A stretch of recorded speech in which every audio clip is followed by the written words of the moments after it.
भगवान की मर्जी। एक आदमी मंदिर में सेवक था। उसका काम मंदिर की साफ सफाई करना था। भक्तों और श्रद्धालुओं द्वारा दिए गए दान में से थोड़ा बहुत उसे मंदिर के पुजारी द्वारा दे दिया जाता। इसी से उसकी गुजर बसर चल रही थी। वह अपनी जिंदगी से बहुत परेशान और दुखी था। मंदिर में काम करते करते वह दिन भर अपनी जिंदगी को लेकर शिकायतें करता रहता। एक दिन शिकायत करते हुए वह भगवान से बोला, भगवान जी, आपकी जिंदगी कितनी आसान है। आपको बस एक जगह आराम से खड़े रहना होता है। मेरी जिंदगी को देखो, कितनी कठिन जिंदगी जी रहा हूँ मैं।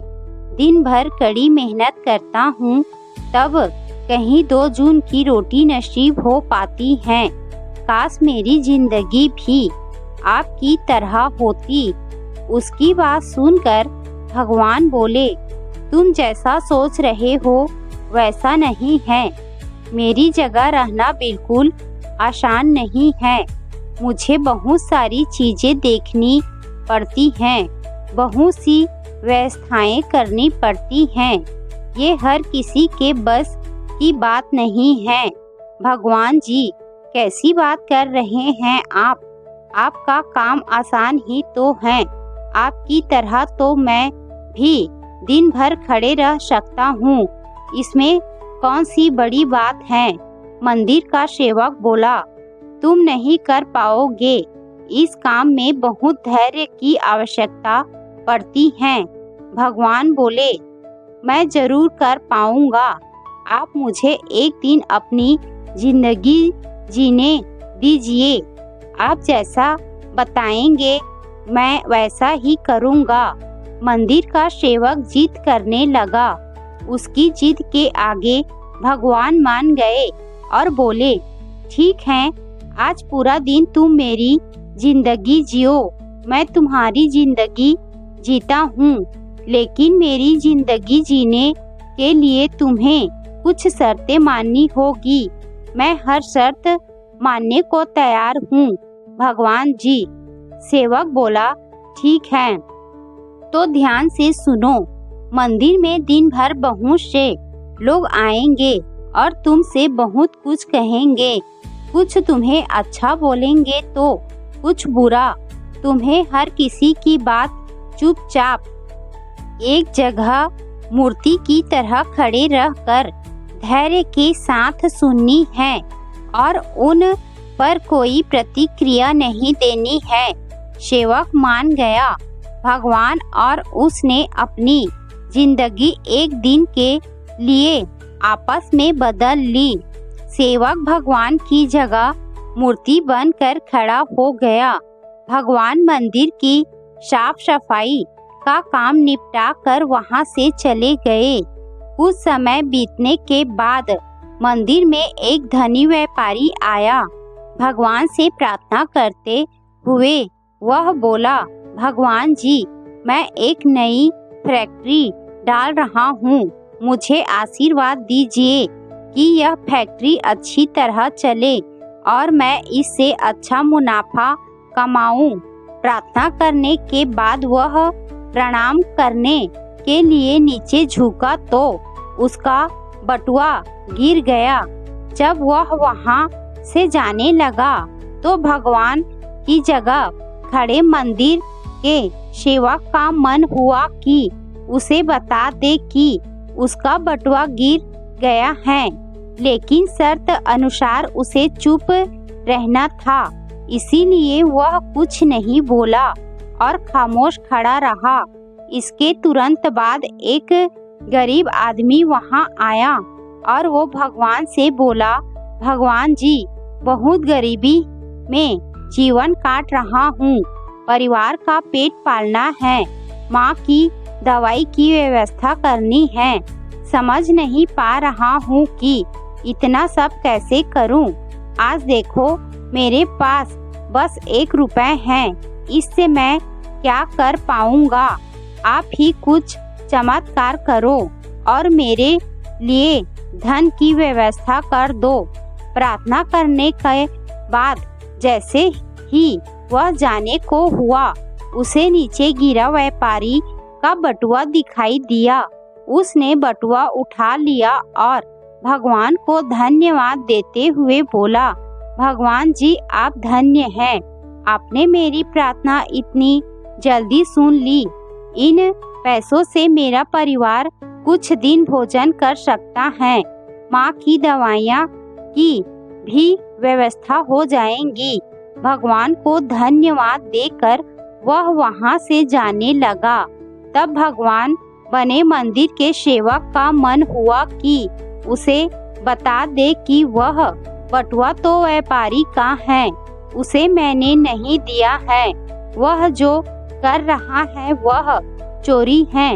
लेकिन वह चुप रहने के लिए विवश था, इसीलिए मन मारकर चुपचाप खड़ा रहा। मंदिर में आने वाला तीसरा व्यक्ति एक नाविक था। वह 15 दिन के लिए समुद्री यात्रा पर जा रहा था। भगवान से उसने प्रार्थना की कि उसकी यात्रा सुरक्षित रहे और वह सकुशल वापस आ सके। वह प्रार्थना कर ही रहा था कि धनी व्यापारी वहां आ गया। वह अपने साथ पुलिस भी लेकर आया था। नाविक को देखकर वह पुलिस से बोला, मेरे बाद ये मंदिर में आया है, जरूर इसने ही मेरा बटुआ चुराया होगा, आप इसे गिरफ्तार कर लीजिए। पुलिस नाविक को पकड़कर ले जाने लगी। भगवान बने आदमी को अपने सामने होता हुआ ये अन्याय सहन नहीं हुआ। शर्त अनुसार उसे चुप रहना था, लेकिन उसे लगा कि बहुत गलत हो चुका है। यदि अब मैं चुप रहा तो एक बेकसूर आदमी को व्यर्थ में ही सजा भुगतनी पड़ेगी। उसने अपनी चुप्पी तोड़ते हुए कहा, आप गलत व्यक्ति को पकड़ कर ले जा रहे हैं। ये बटुआ इस नाविक ने नहीं, बल्कि इसके पहले आए गरीब व्यक्ति ने चुराया है। मैं भगवान हूँ और मैंने सब देखा है। पुलिस भगवान की बात कैसे नहीं मानती। उनकी बात मानकर उन्होंने नाविक को छोड़ दिया और उस गरीब आदमी को पकड़ लिया जिसने बटुआ लिया था। शाम को जब भगवान वापस आए तो मंदिर के सेवक ने पूरे दिन का वृतांत सुनाते हुए उन्हें गर्व के साथ बताया कि आज मैंने एक व्यक्ति के साथ अन्याय होने से रोका है। देखिए आपकी जिंदगी जीकर आज मैंने कितना अच्छा काम किया है। उसकी बात सुनकर भगवान बोले, ये तुमने क्या किया? मैंने तुमसे कहा था कि चुपचाप मूर्ति बनकर खड़े रहना, लेकिन वैसा ना कर तुमने मेरी पूरी योजना पर पानी फेर दिया। उस धनी व्यापारी ने बुरे कर्म करने इतना धन कमाया है।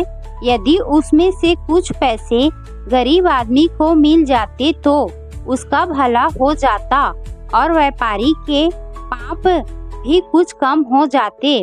जिस नाविक को तुमने समुद्री यात्रा पर भेज दिया है, अब वह जीवित वापस नहीं आ पाएगा। समुद्र में बहुत बड़ा तूफान आने वाला है। यदि वह कुछ दिन जेल में रहता तो कम से कम बच जाता। सेवक को यह सुनकर एहसास हुआ कि वह तो बस वही देख पा रहा था जो आंखों के सामने हो रहा था। उन सबके पीछे की वास्तविकता को वह देख ही नहीं पा रहा था। जबकि भगवान जीवन के हर पहलू पर विचार अपनी योजना बनाते हैं और लोगों के जीवन को चलाते हैं। सीख, हम सब भी भगवान की योजनाओं को समझ नहीं पाते।